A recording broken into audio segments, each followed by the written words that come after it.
1. What's up, my Geminis? Hello. This is your new moon in Gemini reading. I'm right. Katie. This is Megan.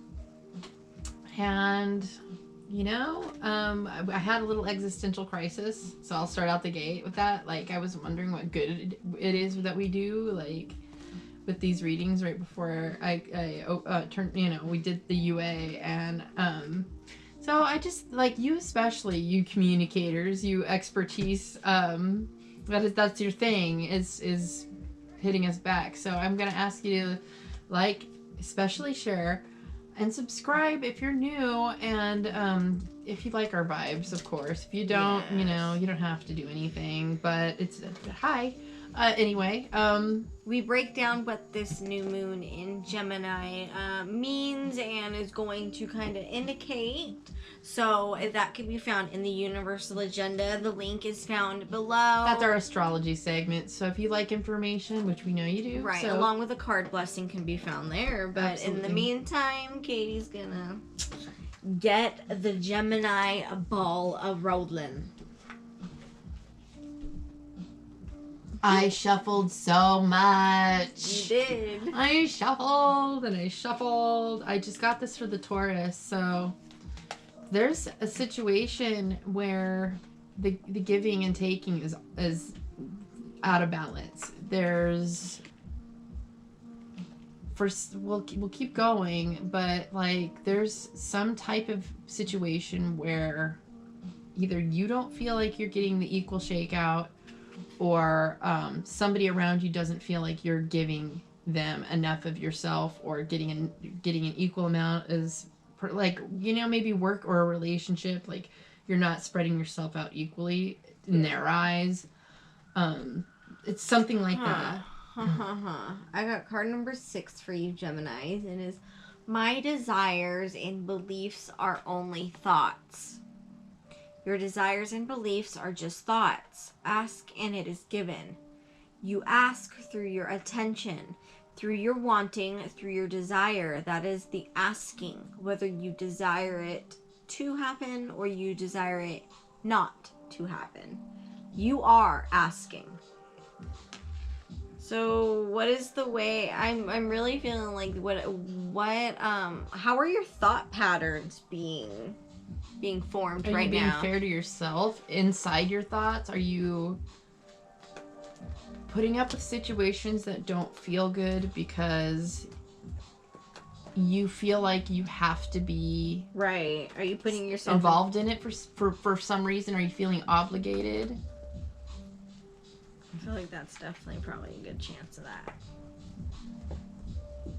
2 of Cups. Probably not being true to yourself and what you really feel like is... The give and take has to do with a relationship exchange. There's somebody either around you that doesn't feel like you're giving enough to the relationship, or you don't feel like the relationship is giving enough to you. There's possibly an inequality, an imbalance with somebody's spending habits. Or it's just literally not physically being there in the right ways for somebody, like just not affectionate or not providing in some way, shape, or form. Like, this is generally a really loving card. This is 2 people coming together and exchanging. That's the symbol. That's one of the symbols for like merchant trading, and that's a mercurial symbol. So this is like another give and take card, but this is where people are giving equally, and it feels really blessed and like falling in love. But with this card, it doesn't feel as good as it used to. That there's a tint of drainage within this relationship that's not a good influence. Right. Well, now I got card number 7, and I'd like to point out this is card number 6 that I pulled, and I did shuffle too. I will never cease being or desiring. You will never cease to be. New desires will be constantly born within you. Source will never stop answering your desires, and your expansion is, therefore, eternal. And so you may begin to relax if in this moment there is something you desire that has not yet come to fruition.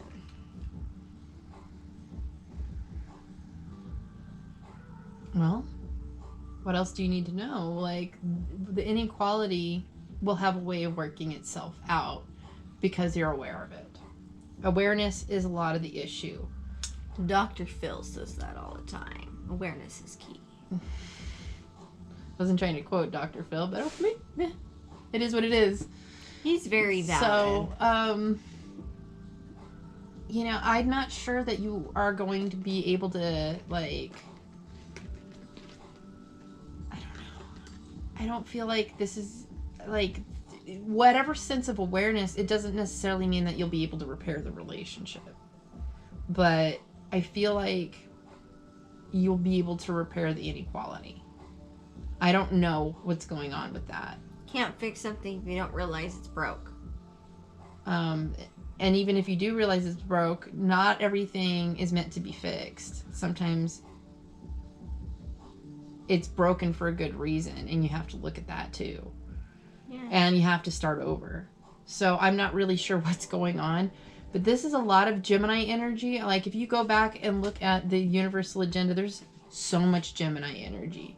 There's a pivotal moment that's happening for all of us, and it's got this dualistic, we're going to be broken in half by something. Whether... I don't know why that, like, popped in my head and you said we'd be broken in half. Okay. Maybe that'll make sense for Gemini. That was very Gemini of me to do. Hey, whatever. Like, that's what has to happen. Like, you gotta break up that monotony. Something that doesn't feel good has to be resolved. So you're gonna get it resolved one way or the other, whether or not it means you glue the relationship back together. I don't know if you're... See, I'm getting this really strong feeling like there's a trust that's broken. I don't know how to repair that sometimes. Sometimes that's a learning lesson and you have to move on from it instead of try to fix it.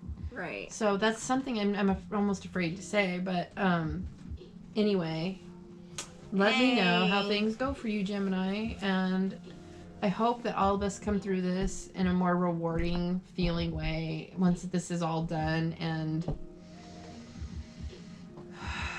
we manifest well from here on out. All right, so this concludes your reading from us, Geminis, and we will see you in the next one. Thank you. Bye.